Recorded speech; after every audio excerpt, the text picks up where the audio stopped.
मित्रों नमस्कार। मित्रों, जब हम खबरों को जो है जमीन से उठा के और आपके समक्ष परोसते हैं तो उसमें कहीं न कहीं सच्चाई होती है और उस सच्चाई के आवाज़ को कहीं न कहीं मजबूरी में बहरे कान भी सुनते हैं और सुनने के बाद जो है क्रियान्वयन में लाने का काम करते हैं। मित्रों, ऐसा ही एक मामला है हमारे जो है न्यूज़ चैनल जो है पर्दाफाश न्यूज़ 24x7 पर प्रसारित हुए खबर की जो 29 जुलाई 2024 की प्रकाशित हुई थी और उसका शीर्षक था सोहगी बर्मा वन्यजीव अभ्यारण्य में पर्यटन को बढ़ावा देने का दावा फेल। वहीं बोकड़ा माई स्थान है उपेक्षा का शिकार। ये 29 जुलाई को मैंने प्रकाशित किया था।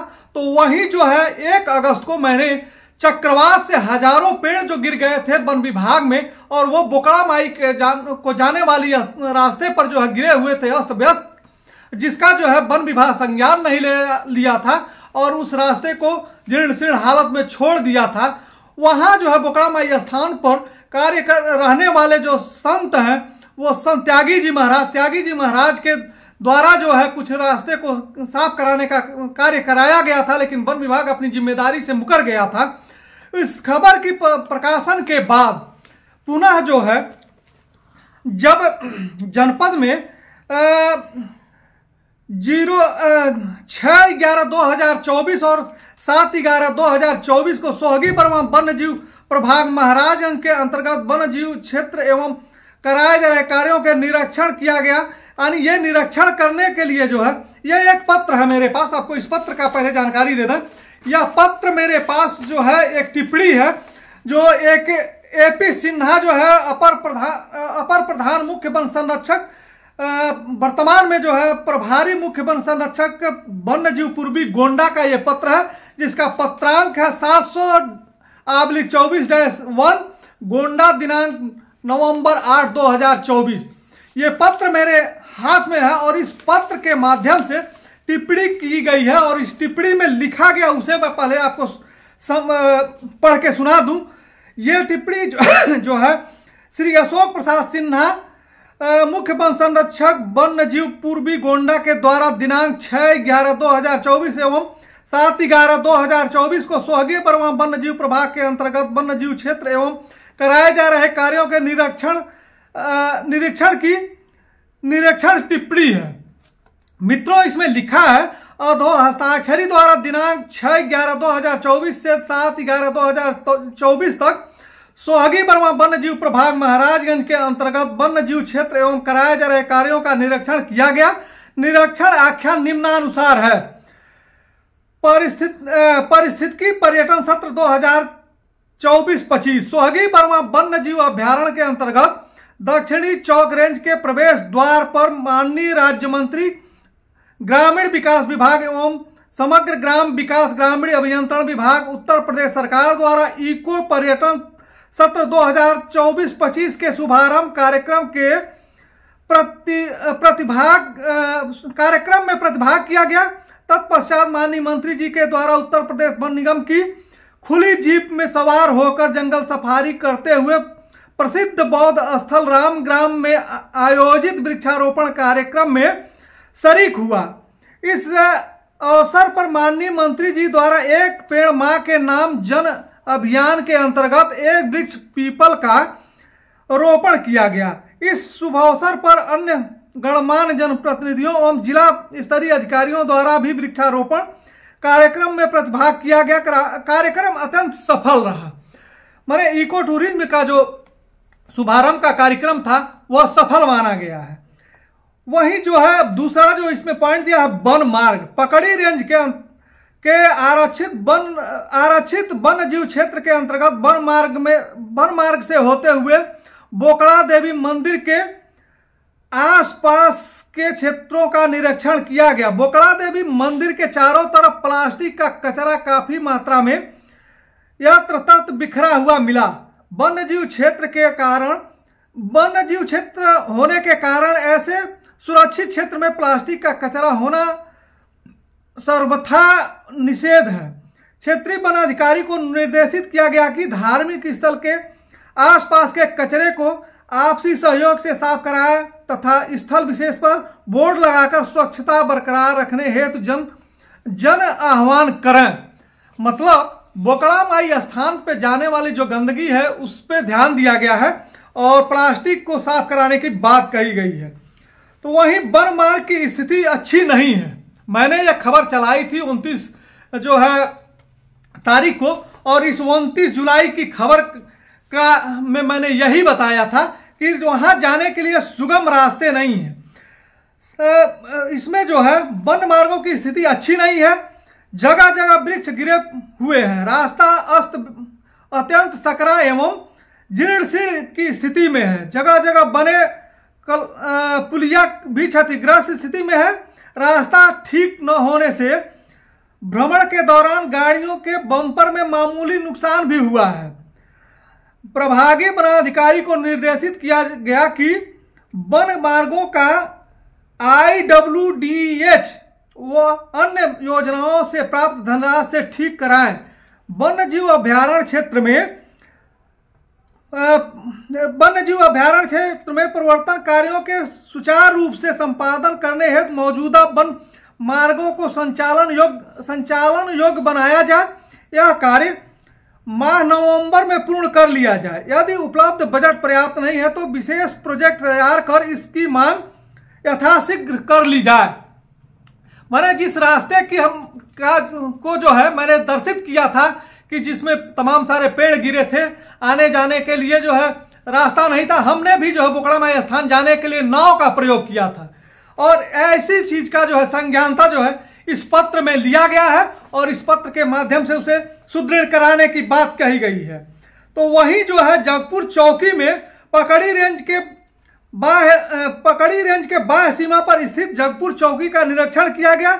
इस चौकी पर विभिन्न H2 केसों से आच्छादित साल एवं सागौन के अवैध कटे बोटे काफी मात्रा में भंडारित है। समय के साथ साथ प्रकाश की गुणवत्ता में तेजी से गिरावट हो रही है। प्रभागीय वनाधिकारी को निर्देशित किया गया है कि केसों का निस्तारण करते हुए C1 एवं C7 के प्रकाश का जांचोपरांत नियमानुसार लाट बनाकर वन निगम के माध्यम से निस्तारित कराएं। अरे ये लंबे समय से आपको पता ही है कि महाराजगंज में सीमन लाटों की किस तरह की दशा है। तमाम जगह सीमन लाट है ही नहीं। तमाम सीमन लाटों को पूरा करने के लिए वन विभाग जो है वनों की लकड़ियों को कटवा करके पूरा करने का कार्य करते रहता है। आए दिन ये सारी चीजें जो है यहाँ के समाजसेवी जनसूचना के माध्यम से, तमाम जांच की मांग के माध्यम से बराबर जो है यहाँ आवाज उठाते रहते हैं, लेकिन ढाक के तीन पात ही होते हैं। अब देखना यह है कि इस निर्देश के बाद क्या होता है। तो वही जो है अवैध कटान के भी विषय में जो है जांच का निर्देश इन्होंने दिया है। तो वहीं आपको बता दें जो इंटरलॉकिंग का कार्य है वह है लक्ष्मीपुर रेंज के अंतर्गत राजस्व ग्राम बेलौरा दर्रा बनटांगिया ग्राम है को कांधपुर दर्रा बनटांगिया ग्राम तक कराए जा रहे इंटरलॉकिंग मार्ग संबंधी निर्माण कार्य का निरीक्षण किया गया। इंटरलॉकिंग निर्माण कार्य में जगह जगह त्रुटियां परिलक्षित हुई। मसलन इंटरलॉकिंग के दौरान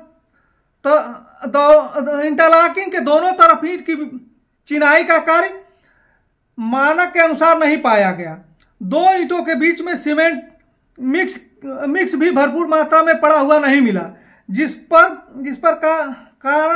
कारण इंटरलॉकिंग के बिखरने की संभावना बनी रहेगी। साथ ही ईंट का बिनाई कार्य भी प्राकलन के अनुसार नहीं पाया गया। क्षेत्रीय वनाधिकारी से पूछे जाने पर उनके द्वारा बताया गया कि उनके पास विस्तृत आकलन प्रोजेक्ट की कॉपी प्रभागीय कार्यालय द्वारा उपलब्ध नहीं कराई गई है, जिसके कारण कराए जा रहे कार्यों की गुणवत्ता सुनिश्चित नहीं हो पा रही है।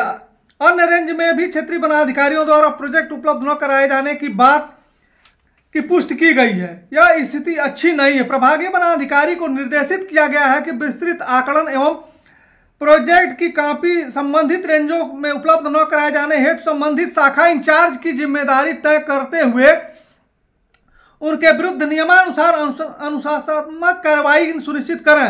1-2 दिन के अंदर संबंधित राज्य कार्यालयों में विस्तृत आकलन प्रोजेक्ट की कॉपी उपलब्ध करा दें। चूंकि इंटरलॉकिंग का कार्य अत्यंत तकनीकी किस्म का है, अतः जो है कराए जा रहे कार्यों की गुणवत्ता सुनिश्चित करने हेतु क्षेत्रीय वन अधिकारियों प्रभागी वन अधिकारियों को प्रशिक्षित करना अनिवार्य है। इस हेतु प्रभागी कार्यालय में एक प्रशिक्षण बैठक आयोजित कर ली जाए।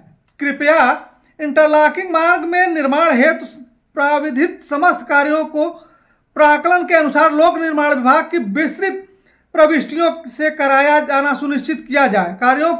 कार्यों में उपेक्षित गति भी लाई जाए। मतलब जो इंटरलॉकिंग का कार्य है वह भी जो है कहीं न कहीं जो है संदेह के दायरे में है, और इस संदेह के कारण जो है जो संबंधित बाबू है उस पर जो है कार्रवाई की बात कही गई है। आप जान ही रहे हैं कि वन विभाग में तमाम सारे ऐसी चीजें हैं जो आम जनमानस तक नहीं जाती हैं, आम लोगों तक नहीं जाती हैं, और चीजें कार्यालय के फाइलों में ही दबी रह जाती हैं। उसी का एक उदाहरण यह भी है। तो वहीं टेढ़ी घाट वन विश्राम गृह में विगत वर्ष सुंदरीकरण उच्चीकरण का कार्य कराया गया है। इसमें 2 सूट मौजूद हैं, किंतु एक सूट में पलंग एवं सोफा सेट नहीं है, पर्दे भी नहीं लगे हैं। पूछे जाने पर बताया गया कि मरम्मत के दौरान उसे सुरक्षित रेंज आवास में रखा गया। प्रभागी वनाधिकारी सोहगी वर्मा को निर्देशित किया गया कि इसे यथाशीघ्र अवस्थापित कराकर सूट को सक्रिय स्थिति में लाएं एवं वहां रात्रि प्रवास भी करें। मतलब आप समझ रहे हैं कि पिछले साल जो है ये मरम्मत कार्य और ये सारे जो है कार्य की जो बात हो रही है, सूट की बात हो रही है, वो पिछले साल ही कराया गया। लेकिन एक कमरे में सूट की व्यवस्था है, दूसरा कमरे से नदारत है। अब जब एक कमरे में सूट रखने की व्यवस्था है तो दूसरे कमरे की जो सूट की व्यवस्था है वह जो है रेंज कार्यालय में होना बताया जाना कितना हास्यास्पद है, यह आप स्वयं समझें। लेकिन वन विभाग है, यहाँ सब कुछ जायज है, जो वन विभाग के लोग चाहें वही जायज है। फिलहाल मेरी खबर के बाद जो है ये कार्रवाई, ये एक लेटर जो है किसी जो है वन विभाग के उच्चाधिकारी के द्वारा जो है जारी किया गया, टिप्पणी की गई है। अब देखना यह है कि आगे वन विभाग किस तरह से इस कार्यों में सक्रियता दिखाता है, बोकड़ा माई स्थान को जाने वाले वो रास्ता जो है सुदृढ़ हो पाता है, पर्यटकों के लिए जो है एक समुचित व्यवस्था मिल पाती है, या बस ढाक के 3 पात ही रह जाते हैं। आने वाला समय इस सवाल का जवाब देगा।